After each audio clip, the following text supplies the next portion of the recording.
know. I don't know it. How you doing? I'm doing good, man. Former Jackson State and Houston Oilers linebacker Robert Brazile was treated to a warm reception during his visit to Jackson Wednesday.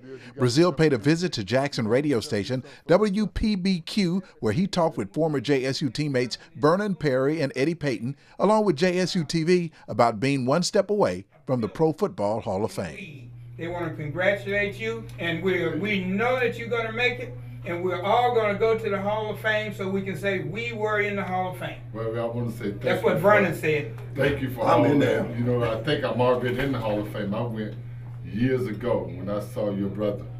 Walter carried me to the Hall of Fame with the love that we shared with each other. And, you know, we worked so hard with each other. And that's the type of thing that people don't realize what this feels like. Robert's bittersweet, you know. You work so hard for something, you love something for so long, then finally it says back to you, I love you too, Robert Brazile. That's what it feels like, you know. His name was Robert Brazile, and with a lineman's bulk and a halfback speed, he was both tracker and destroyer. Before Lawrence Taylor and Ray Lewis, there was Robert Brazile. The Houston Oilers selected him 6th in the 1975 NFL Draft out of Jackson State, and he was named the league's Defensive Rookie of the Year.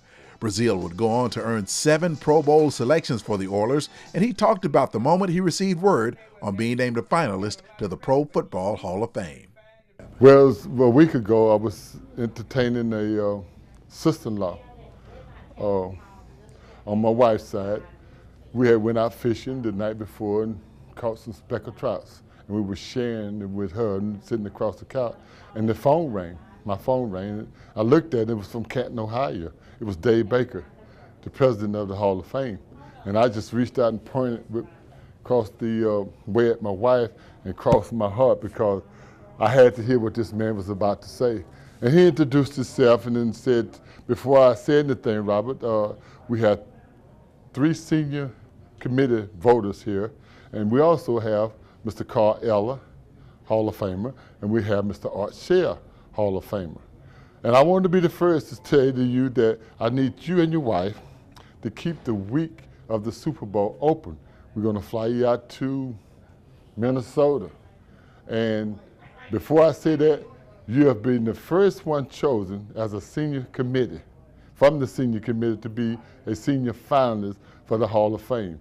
And that's when I let it go. I went to crying. I mean, it felt so good because, you know, you finally get that phone call, or you finally get that yes, or you finally get that love back that you have wanted for so long. So that's how it felt. Should Brazile get the votes needed for enshrinement, he would become the 4th player from Jackson State to be inducted into the Pro Football Hall of Fame, more than any other school in the state. Well, you know, it was said first by Lynn Barney that here at Jackson we can accomplish anything that we want to. Then it was said by Mr. Walter Payton, you know, and I thought I went into the hall with Walter because of all the hard work me and him shared together. Then Jackie Slater also. Now you got someone else that's real close to it. We're not there yet, you know, people don't understand the thing. I was chosen by the senior committee. Now, the night of what they call honors night, they would have the other 80% of the voters to either vote yes for Robert Brazile or no for Robert Brazile. And that's when they would make the announcement that I am in the Hall of Fame, or they would say, Robert, come back next year. Known as Dr. Doom during his days in Houston, Brazile said nothing he did in the NFL compares to the moment he became a first-round pick from Jackson State. You know, you always think about that day of the draft.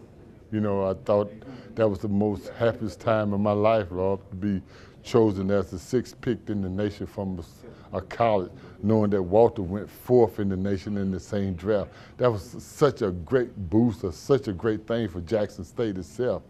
But to see Walter go in the hall and him and Jared hug up on that stage, and the wish and the hope that one day I get a chance to walk across that stage, oh man, it's a good feeling. Y'all need to be in these shoes to understand what I'm talking about. And that reassure this love that you have, that somebody's still thinking about you. And that's all it takes, man. Your heart goes beating fast, and I mean, it's a great feeling. When you look back over my career, if anybody know me, I worked hard, man. You know, I see a bunch of young athletes want to do it their way, and I want to encourage them to do it their way. But I also want them to leave it on the field. Don't come off the field saying, I coulda, I wish I shoulda, or saying something I could have done. I left everything on the field, and when I left it on the field, I went to sleep with both eyes closed the next night.